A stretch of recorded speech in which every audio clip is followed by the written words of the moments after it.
السلام عليكم ورحمة الله وبركاته. أهلا بيكم في فيديو جديد. كل الطلاب حاليا في ظل الأزمة وفي ظل كل الحاجات اللي بتحصل، الطلاب بيسألوا هل السنة الجاية هيبقى فيه دروس ولا هتفضل الدروس مقفولة أو المراكز مقفولة لو الحال استمر كما هو عليه. احب اقولك او احب اعرفك ان الوزارة ما صدقت او خدتها فرصة ان فعلا الاحوال دي جت لمصر او الوباء ده انتشر في العالم وادى الى اغلاق المراكز او اغلاق جميع المراكز. ما اظنش ان حتى لو الاحوال اتحسنت ان المراكز والدروس دي هتعود تاني او هترجع تشتغل تاني.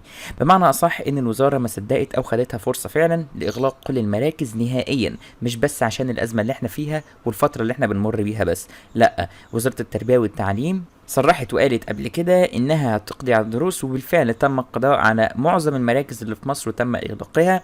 وده طبعا بسبب الحاجات اللي بتحصل في البلد او الاوبئة والكلام والتجمعات ده، ولكن تم استغلال الفرصة بصورة جيدة وبشكل جيد، وسيتم إغلاق جميع المراكز إلى الأبد تقريبا.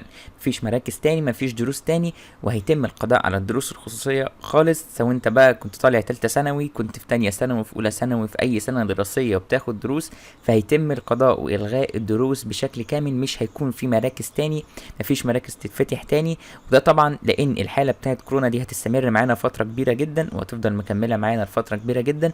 مش بس كده، كمان الوزارة والدولة مش هتسمح بفتح المراكز دي تاني، لأنها ما صدقت فعلا إنها تم إغلاقها، لأن من وجهة نظرهم إن المراكز والدروس دي هي بتبوظ التعليم، مع إني أنا شايفها نتيجة لفشل التعليم، مش سبب لفشل التعليم، هي نتيجة ليه. ولكن ما علينا، احنا هننتظر وهنستمر وهنشوف القرارات اللي هتحصل او اللي هيتم استكمالها. بس بنسبة 95% او 99% مفيش دروس السنة القادمة خالص. دروس هتم الغائها، المراكز كلها هيتم اغلاقها. والمفروض ان الطالب يعتمد على نفسه ذاته ويعتمد على المدرسة والمصادر الالكترونية اللي المفروض الوزير بيهيئها للطلاب. ده كان كل حاجة وكل الخبر المفروض انقله لكم واقوله لكم واعرفكم بيه، عشان تعملوا حسابكم كويس ان انتوا اللي هتعتمدوا على نفسكم بعد كده، مش هيبقى فيه دروس. ده كان الخبر.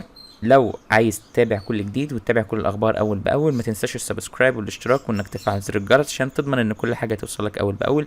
كمان ما تنساش تضغط زر لايك تقديرا ودعما للفيديو والمجهود المبذول في نقل الاخبار اول باول. ونشوفكم فيديوهات جايه ان شاء الله. السلام عليكم ورحمه الله وبركاته. ولو عندك اي استفسار او سؤال سيبه لنا في الكومنتس.